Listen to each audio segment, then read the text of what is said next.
With this setup, it looks a little bit more complicated, but actually it's just that this is quite chunky. This isn't, for the purpose of what I'm doing right now, this actually isn't doing anything. I've got a contact mic here, and this is making some mechanical noise. So, like, you can sub this out with like a little Walkman cassette thing, or I mean, like anything that kind of is mechanically making a noise that you can use, or I mean, or a field recording, you know, whatever. I'm just sort of, for the purpose of what's going on here, I'm using this. You can hear when I touch that, it's picking that up. So that's going into the multi-overtone, and I've got a stereo out coming from here, which I'm going to talk about in a second.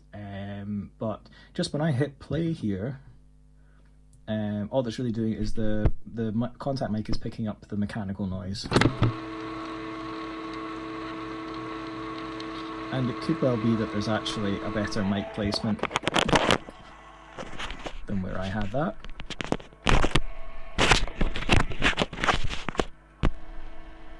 You know, I'm sticking it here. Feels like there's a lot going on in there, at least for the purpose of what I'm doing right now. So, the way that you might consider trying to create some space with a sound would be like adding reverb. So I've got reverb on the desk here that I could put in.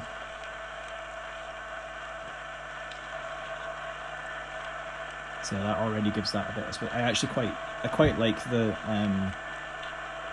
reverb setting. I think it's a gated reverb I've got on this. I can max it out as well, just to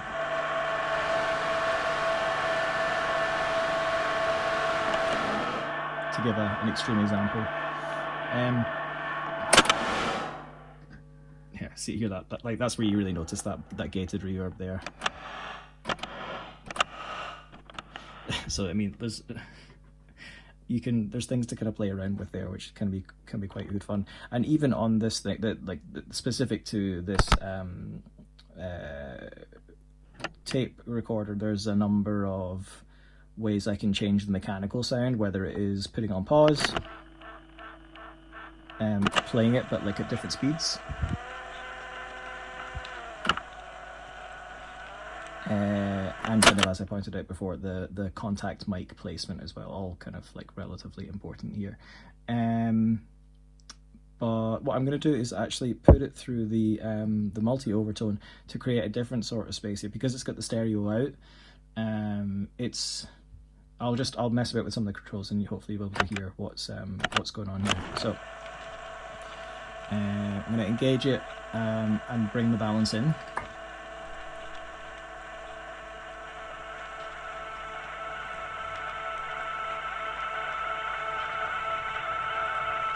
So initially, not really much to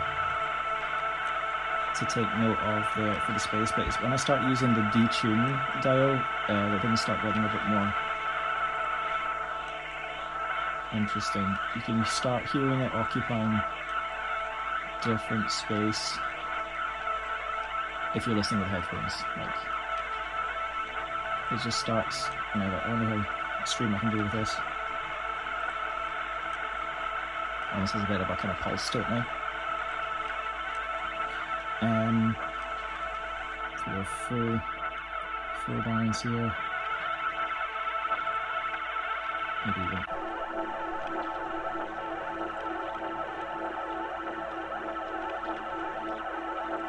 And what's quite nice about this as well is, like, because this is a relatively repetitive sound that's kind of coming out of this, but it's not going to be exactly the same. It's kind of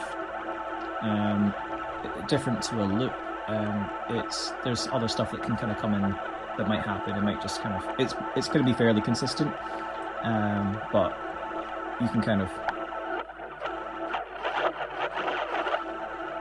you're not stuck with the same sample of noise. You can kind of play around with that as there. Maybe add some reverb in as well on the desk.